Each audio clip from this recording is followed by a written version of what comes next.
На уходящей неделе медики начали в Бишкеке подворовые обходы жилых кварталов для выявления зараженных или больных ковидом.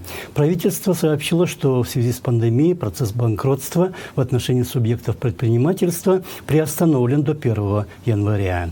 Минфин объявил, что с начала года фермеры получили 3,5 тысячи льготных кредитов на 1 миллиард 860 миллионов сомов. Минздрав и турецкое агентство ТИКа подписали протокол о временном открытии больницы кыргызско-турецкой дружбы, и она уже начала принимать больных ковида.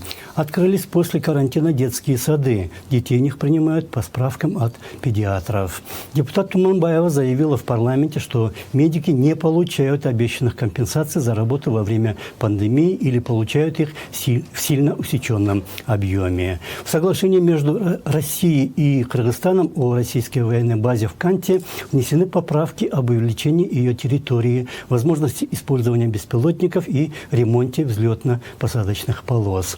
Президент Жээнбеков заявил во время видеоконференции с губернаторами областей и мэрами Бишкека и Аша, что скоро налоговые процедуры, а также проверки предпринимателей начнут проводиться в электронном формате. Депутат Джанар Акаев заявил, что премьер Абылгазиев встречался недавно с одним из владельцев Билайна, Ерланом Оспановым из Казахстана, и Евгением Кражаном, руководителем кыргызского филиала Билайна, который получил широкую полосу радиочастот. Правительство ответило, что встречался с ними не премьер, а вице-премьер Асрандиев, и обсуждали вопросы сотрудничества, в том числе и радиочастоты.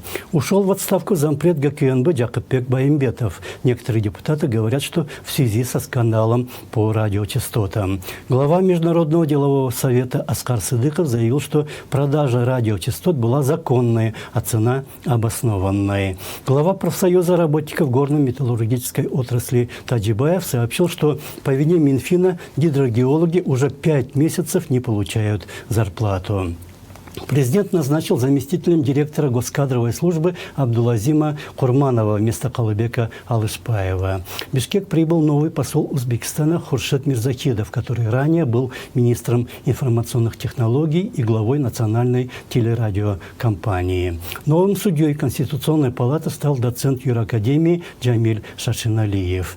Глава второй партии СДПК Сагынбек Абдрахманов сообщил, что Верховный суд отменил решение Первомайского районного и Бишкекского городского судов и направил в райсуд на новое рассмотрение его иск о принадлежности партии. В Следственном управлении МВД допросили Максата Мамытканова из движения Чонгазад. Жогорку Кеңеш увеличил размер отчислений с прибыли Национального банка в бюджет с 70 до 90%.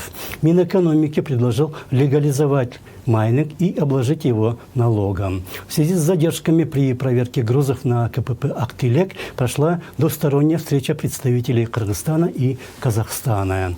Посольство России сообщило, что в Бишкеке открылся правовой центр поддержки и защиты прав граждан России, находящихся в Кыргызстане.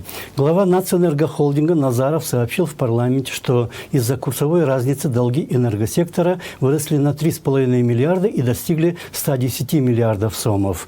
Правозащитники и члены движения за реформы обвинили депутатов парламента в нарушении регламента, так как они не провели парламентские слушания по поправкам закона о снижении избирательного порога и залога. Адвокат Магиев сообщил, что гособвинение требует 6 лет лишения свободы для защищаемого им блогера Эльмира Сыдымана, который в феврале написал в соцсетях, что южные регионы недоразвиты, а выходцы с юга ему не нравятся.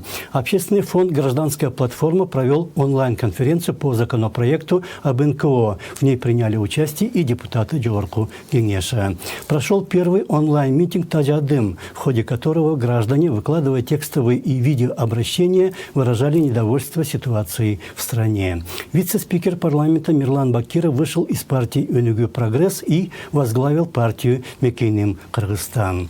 В День защиты детей 10 детским организациям из резервного фонда президента выделили по 100 тысяч сомов. Президент Жээнбеков сообщил на встрече с директором фонда Лиги защитников прав ребенка Турдубековой, что необходимо продолжать эффективное эффективное взаимодействие неправительственного сектора с госорганами по вопросам семьи и развития детей. Министр труда и соцразвития Кочкоров сообщил в парламентском комитете, что за 3 месяца года в стране покончили жизнь самоубийством 32 ребенка. Бишкекский горсуд утвердил решение об освобождении в марте прошлого года Алексея Петрушевского от должности директора Центра реабилитации детей при мэрии Бишкека. Йорку Генеш провел общественные слушания по упрощению налогообложения. На 85-м году жизни скончался народный художник Батыр Джалиев, а на 81-м году жизни физик профессор Арапай Марипов. В Ленинском райсуде Бишкека начался процесс по иску депутата Куванчбека Джумалиева к бывшему сотруднику прокуратуры Саймеку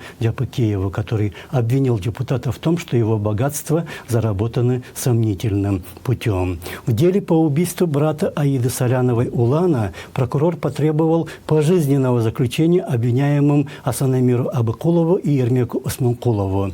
ГКНБ задержал 3 сотрудников госпредприятия Кыргыз-Темиржолу, которые наладили устойчивую схему госзакупок по завышенной стоимости и получали откаты в 15%.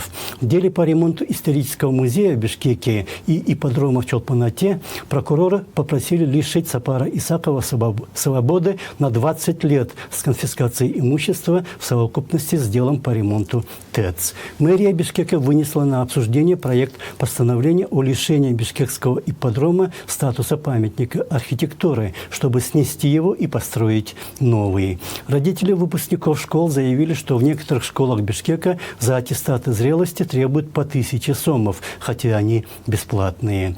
Из-за проливных дождей, вышедшая из берегов река, затопила в городе Нарын дворы 60 жилых домов. Завтра комитет Джорку Кенеша по социальным вопросам, образованию и культуре рассмотрит во 2-м чтении поправки в закон о телевидении, согласно которым до 2023 года продлевается льготная ретрансляция в Кыргызстане программ российского телевидения.